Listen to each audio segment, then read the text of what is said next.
নাটোরের বাগাতিপাড়া উপজেলার হিজলি এলাকায় বসানো হয়েছে গ্যাস পয়েন্ট। সরকারের পক্ষ থেকে এই পয়েন্টের মাধ্যমে জেলার শিল্প কারখানায় গ্যাস সরবরাহের আশ্বাস দেয়া হয় 2011 সালে। 13 বছর পার হলেও এখনও শুরু হয়নি গ্যাস সরবরাহ।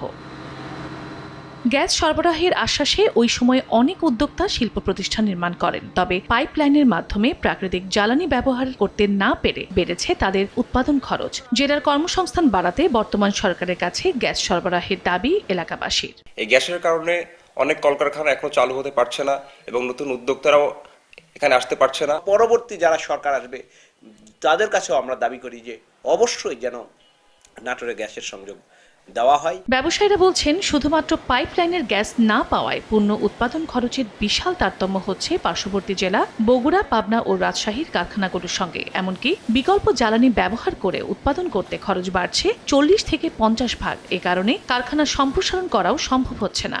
কর্তৃপক্ষ আমাদেরকে কথা দিয়েছিল আমাদেরকে গ্যাসের ব্যবস্থা করে দেবে, কিন্তু অদ্যাবধি এখন পর্যন্ত গ্যাসের ব্যবস্থা হয় নাই, যার ফলে আমাদের প্রতিষ্ঠান চালাতে আমাদের ইউটিলিটি আমাদের ব্যয় অনেক বেশি হচ্ছে। নাটোরের বুক চিরেই রাজশাহীতে গ্যাস গিয়েছে।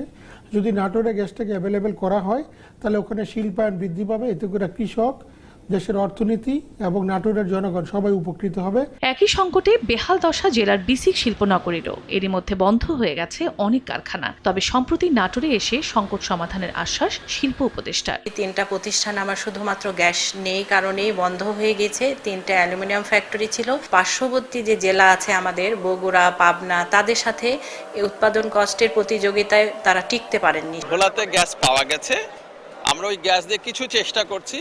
আর সারা দেশে নতুন গ্যাসের কূপ যদি আমরা না পাই তাহলে কষ্ট হবে, আমরা পাওয়ার চেষ্টা করছি। নাটোরে 1.5 শতাধিক শিল্প কারখানা রয়েছে। সময় সংবাদ, নাটোর।